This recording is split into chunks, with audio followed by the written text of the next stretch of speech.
Agora eu quero trazer um outro tema aqui para vocês, porque há a possibilidade das mudanças nas regras eleitorais passarem agora pelo Congresso na semana que vem, semana do 7 de setembro. Tem muita gente chamando isso aí de tratoraço, né? Medidas discutidas a toque de caixa, prometem modificações estruturais. O jornal O Globo trouxe uma apuração nesse sentido hoje, porque a gente está falando de 8 temas que podem ter mudanças, entre eles federações partidárias, prestação de contas, propaganda eleitoral, regras do sistema eleitoral, registro de candidatura, financiamento de campanha, inelegibilidade, violência política contra a mulher. E há uma possibilidade também, e isso está sendo discutido nos bastidores, de se enfiar nessa votação aí, por exemplo, a questão da anistia aos partidos que não cumpriram a cota eleitoral e até uma possível redução de 30% para 15% da participação de negros e mulheres nesses processos eleitorais.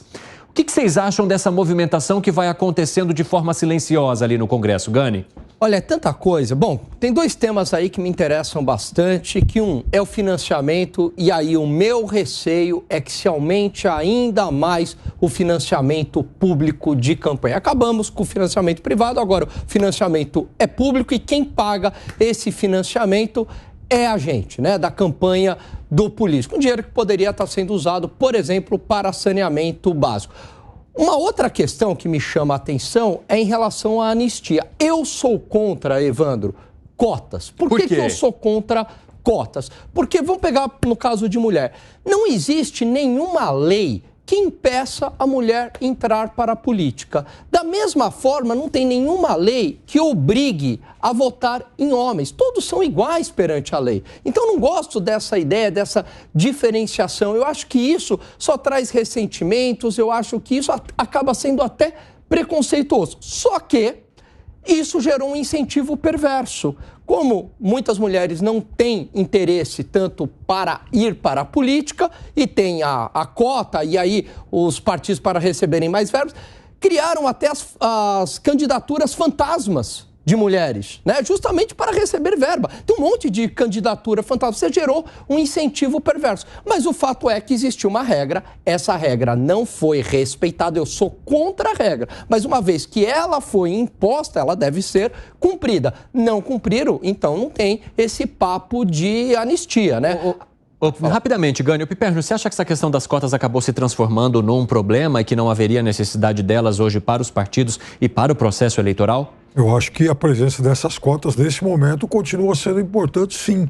Os partidos têm que cumprir a lei.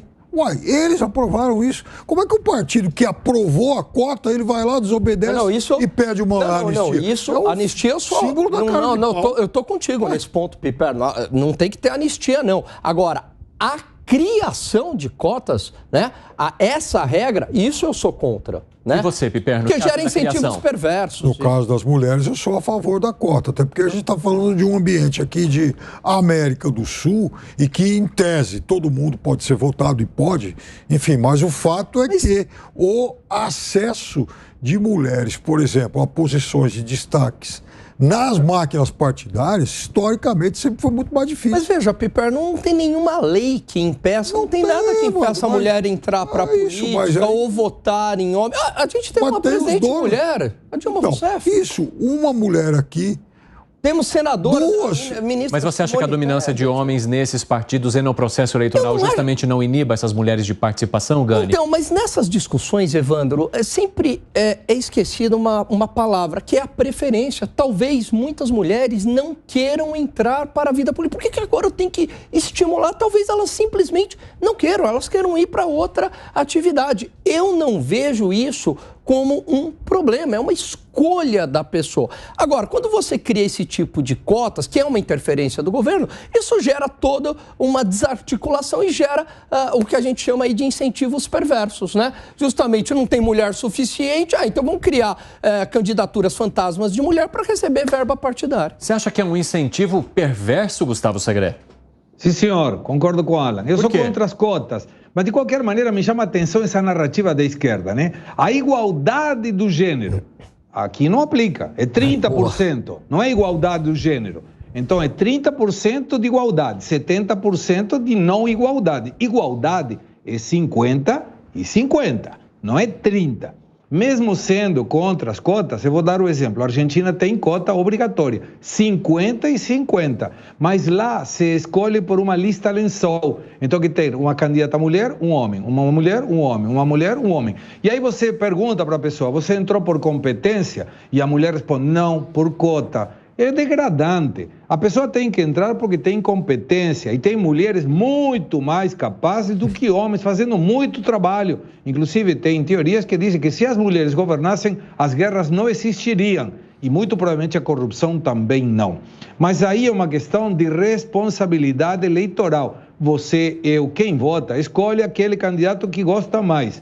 Se é mulher, se é homem, não interessa. É o candidato e as propostas deles, e não deveria de jeito nenhum ter essa obrigação. Agora, em função da reforma essa eleitoral, eu sonho com o dia que o Brasil tenha candidatos que paguem do próprio bolso a sua candidatura. Senão seria como se a gente quer estudar para ter um salário melhor, uma posição melhor, mas eu quero que outro pague o meu estudo. Não aplica. Vou fazer um giro muito rápido aqui daquele objetivo que a gente gosta de fazer. Você acredita que se essa anistia passar e esses partidos deixarem de pagar por não respeitar uma regra eleitoral hoje existente, seria mais um escândalo para o Brasil, hein, Segré?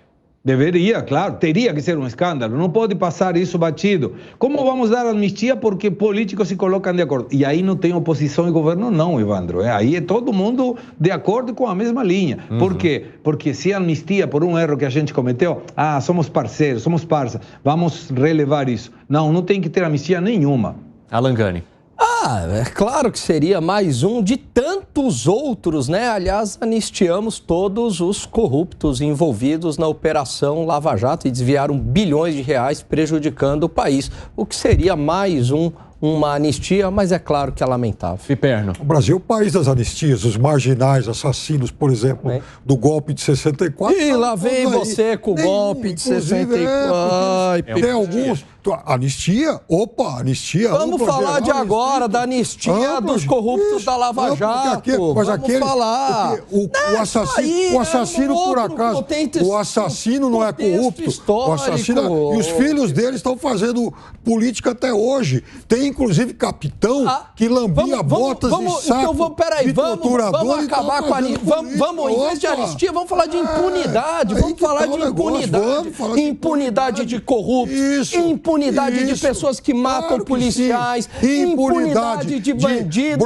Mas estou falando de agora. Impunidade de agora. Impunidade do G-Dias. Os amigos dos milicianos estão fazendo aí. Impunidade que ele ainda não foi na CPI. Vamos lá, vamos deixar os amigos dos milicianos livres. Vamos falar agora das impunidades de agora, Piper, dos escândalos de corrupção. Exatamente, vamos fazer. Vamos pegar e falar mesmo. Tá cheio. Segré. Eu vou colocar um pouco de calma nessa discussão, Evandro. A questão é, Piperno, eu entendo a tua posição, mas tem um monte de terrorista que matava, assaltava bancos. Conhecemos até, me parece, se não estou errado, uma pessoa de alta dirigência política do Brasil. Eu quero dizer para você o seguinte, quando isso ocorre em reação a um Estado, a um governo que estuprou a Constituição, aí é legítimo. Deixa eu te falar uma coisa, Piperno. Ditadura militar foi algo lamentável na nossa história. O sistema endureceu a partir de 1968. Pegando entre militares, civis e os terroristas, morreram mais ou menos 500 pessoas em 20 anos. 500 pessoas em 20 anos. Hoje a gente tem uma média de 50 mil homicídios por ano. E a maior parte desses bandidos estão impunes. Que problema que a gente acha que é maior? Bom, a gente tem um grave problema de impunidade nesse país, que é a certeza da impunidade por conta do bandido. Nós sempre tivemos a certeza da impunidade do bandido aqui no Brasil. E a violência é pandêmica. A violência do Brasil, ela é crônica. Naquela época, não se estipou isso também. É bom que se diga isso. A violência hoje é muito maior. Não sei se a violência hoje é muito maior. A população hoje... A violência a partir da década de... A população hoje é muito maior. Então é claro que da década de 90, ela se tornou explosiva no Brasil. A população hoje é muito maior. E por quê? Porque o bandido tem essa certeza da impunidade. Você mesmo outro dia falou que apenas 10% dos homicídios são resolvidos. Nem isso. Então...